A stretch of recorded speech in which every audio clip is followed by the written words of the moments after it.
Hello दोस्तों, यदि आप भी क्लास 9th का 2 जुलाई को सोशल साइंस यानी सामाजिक विज्ञान का त्रैमासिक परीक्षा देने वाले हैं तो अभी की इस क्लास में हम लोग क्लास 9th के लिए सोशल साइंस यानी सामाजिक विज्ञान का सब्जेक्टिव क्वेश्चन आंसर देखेंगे 2 जुलाई त्रैमासिक परीक्षा के लिए।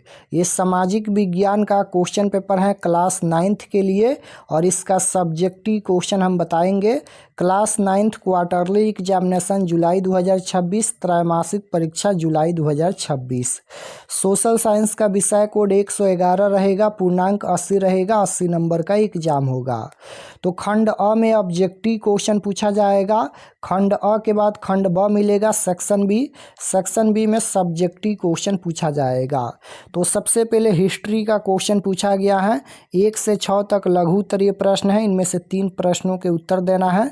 तो पहला नंबर क्वेश्चन पूछा गया है कि नई दुनिया की खोज इंग्लैंड के लिए किस प्रकार वरदान सिद्ध हुआ। फ्रांस की क्रांति के 2 सामाजिक कारण क्या थे। उसके बाद त्रिगुट में कौन कौन से देश शामिल थे, इसका क्या कारण था। चेरो विद्रोह से आप क्या समझते हैं। भारतीय वन अधिनियम के क्या उद्देश्य थे। राष्ट्र संघ किन कारणों से असफल रहा, किन्हीं 2 कारणों को बताएं। इसका आंसर भी हम बताएंगे और लास्ट में आपको बताएंगे कि इसका पीडीएफ कहाँ से डाउनलोड कर सकते हैं। उसके बाद दीर्घ उत्तरीय प्रश्न है, long answer type question, 2 question है हिस्ट्री का, इनमें से 1 क्वेश्चन का उत्तर देना है। द्वितीय विश्व युद्ध के क्या कारण थे, विस्तार पूर्वक लिखे। फ्रांस की क्रांति के देनों का उल्लेख करें। उसके बाद पॉलिटिकल साइंस का क्वेश्चन है, 9 नंबर है कि लोकतंत्र के 2 गुणों को लिखे। उसके बाद है प्रस्तावना से आप क्या समझते हैं। धर्मनिरपेक्ष राज्य से क्या तात्पर्य है। स्वतंत्रता के अधिकारों का उल्लेख करें। उसके बाद इसका भी 2 क्वेश्चन है दीर्घ उत्तरीय प्रश्न, राष्ट्रपति का अधिकार एनकारों का वर्णन करें, लोकतंत्र की विशेषताओं का वर्णन करें। उसके बाद इकोनॉमिक्स का क्वेश्चन है, 15 नंबर क्वेश्चन है, उत्पादन तथा उपभोग में अंतर कीजिए। बेरोजगारी से आप क्या समझते हैं। सरकार बफर स्टॉक क्यों बनाती है। भूमिहीन मजदूर किसे कहते हैं। उसके बाद इसका दीर्घ उत्तरीय प्रश्न है कि बिहार की अर्थव्यवस्था में कृषि की भूमिका की विवेचना करें। भारत की राष्ट्रीय जनसंख्या नीति पर संक्षिप्त टिप्पणी लिखे। उसके बाद ज्योग्राफी का क्वेश्चन है कि हिमालय की 3 समानांतर श्रेणियों के नाम लिखे। लू से आप क्या समझते हैं। जनगणना से आप क्या समझते हैं। उसके बाद है नेपाल की 3 नदियों के नाम लिखे। उसके बाद है जेट स्ट्रीम क्या है। एल नीनो से आप क्या समझते हैं। उसके बाद इसका दीर्घ उत्तरीय प्रश्न है कि भारत में कितनी ऋतुएं पाई जाती हैं, किसी एक भौगोलिक विवरण दीजिए। और पारिस्थितिक तंत्र किसे कहते हैं, विवेचना करें। उसके बाद आपदा प्रबंधन का 4 क्वेश्चन है, 2 क्वेश्चन का उत्तर देना है। आपदा प्रबंधन के 4 प्रमुख घटकों को लिखे। नाभिकीय आपदा से आप क्या समझते हैं। जैविक आपदा से बचाव के उपायों को स्पष्ट करें। रेलवे फाटक पार करते समय किन बातों का ध्यान रखना चाहिए। तो चलिए इसका उत्तर देख लीजिए। यहाँ पर खंड ब सेक्शन बी हिस्ट्री का यहाँ पर ये उत्तर लिखा गया है लघु उत्तरीय प्रश्न का। क्वेश्चन नंबर 1 यहाँ पर ये पूछा गया था, नई दुनिया की खोज इंग्लैंड के लिए किस प्रकार वरदान सिद्ध हुई। तो नई दुनिया अमेरिका की खोज ने इंग्लैंड को नए व्यापारिक मार्ग और संसाधन प्रदान किए। इससे इंग्लैंड को भारी मात्रा में कच्चा माल मिला, नए बाजार मिले और उपनिवेश स्थापित करने का अवसर मिला, जिसने अतः इंग्लैंड की औद्योगिक क्रांति और आर्थिक समृद्धि का मार्ग प्रशस्त किया। उसके बाद है फ्रांस की क्रांति के 2 सामाजिक कारण क्या थे। तो पहला है कि समाज का विभाजन फ्रांसीसी समाज की 3 एस्टेट में बांटा था, जहां प्रथम और द्वितीय एस्टेट पादरी और कुलीन को विशेषाधिकार प्राप्त थे और वे कर नहीं देते थे। उसके बाद है तीसरे एस्टेट का शोषण।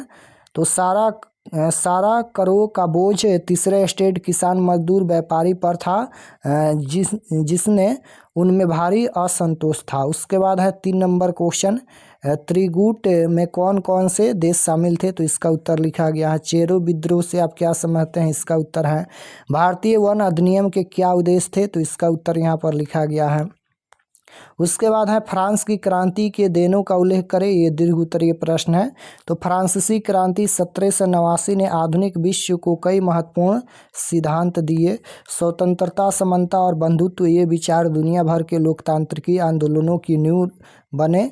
उसके बाद है सामंतवाद का अंत। इस क्रांति ने मध्यकालीन सामंती व्यवस्था को समाप्त कर दिया।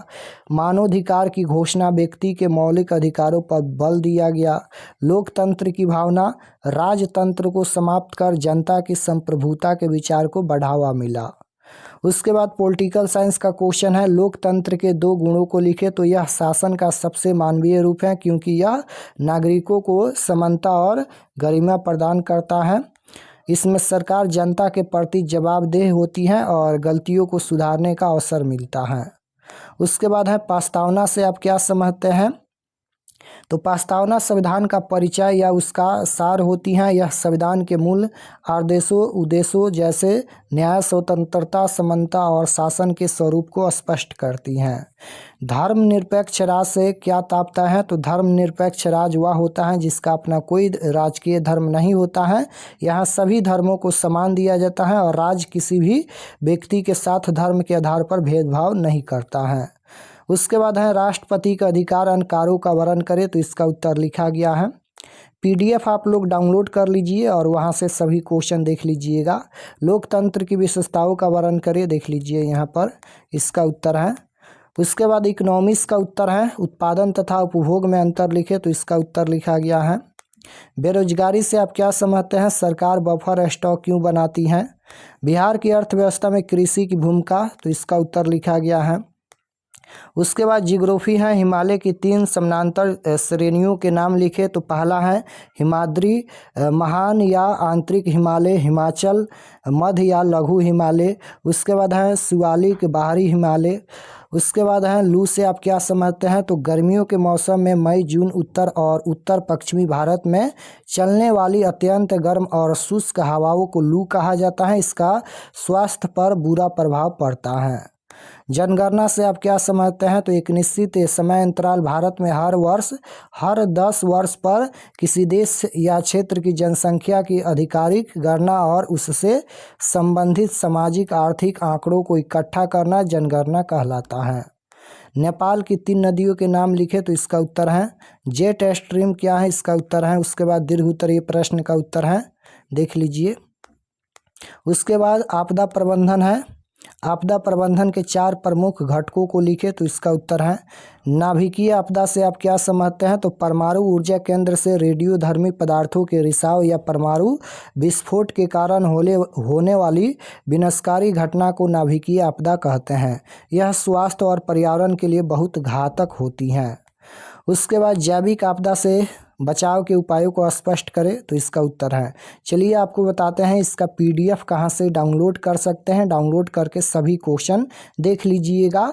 और अगर आप लोग चैनल पर नए होंगे तो चैनल को ज़रूर सब्सक्राइब कर लेना ताकि आने वाले नेक्स्ट क्लास आपके पास ज़रूर पहुँचे।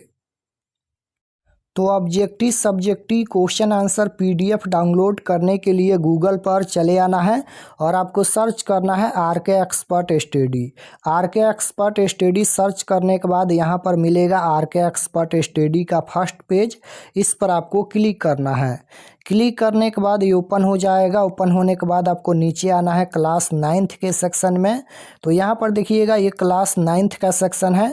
तो जैसे आपको सोशल साइंस का देखना है तो यहाँ पर दिया गया है सभी सब्जेक्ट का क्वेश्चन पेपर है। जो भी सब्जेक्ट का देखना है क्लिक करके देख सकते हैं। तो जैसे सोशल साइंस का पीडीएफ देखना है तो इस पर क्लिक कीजिए। 2 जुलाई class 9th social science question paper quarterly exam 2026।